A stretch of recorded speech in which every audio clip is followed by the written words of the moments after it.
বহুদিনৰ পৰা police constable নিযুক্তিৰ সময়ত মোৰ যুৱ বন্ধুসকলে মোক ৰিকুৱেষ্ট কৰিছিল যে পুলিচৰ ৰিক্ৰুটমেণ্টৰ ঊৰ্ধ্বতম বয়স হয় 18ৰ পৰা নিম্নতম 18 ঊৰ্ধ্বতম 25 বছৰ।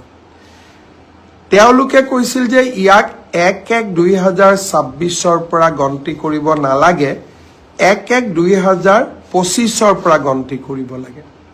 যদি আমি 1-1-2025ৰ পৰা ইয়াক গন্তি কৰোঁ তেতিয়া আজি 18 বছৰ হোৱা ল'ৰা ছোৱালীবিলাকে ইয়াত অংশগ্ৰহণ কৰিব নোৱাৰিব।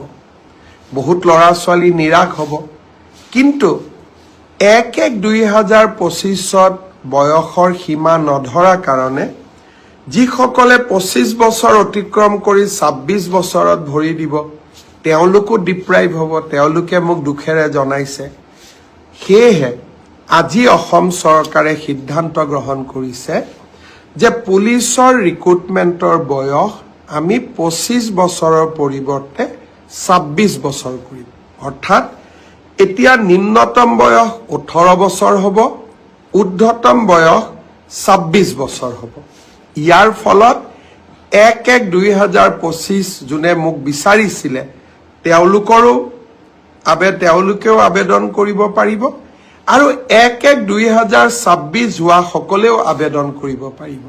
সহজ ভাষাত পুলিচত এপ্লাই কৰিবৰ কাৰণে হাইয়েষ্ট লিমিট এজৰ ঊৰ্ধ্বতম সীমা আমি 25ৰ পৰা 26 বছৰলৈকে বঢ়াই দিছোঁ। ইয়াৰ সুফল মই ভাবোঁ আপোনালোকে লাভ কৰিব আৰু পুলিচত আবেদনৰ সময়ও আমি 15 দিন বঢ়াই দিম যাতে সকলো কেণ্ডিডেটে সোনকালে আৰু সময়মতে আবেদন কৰাত কোনো অসুবিধা নপৰে।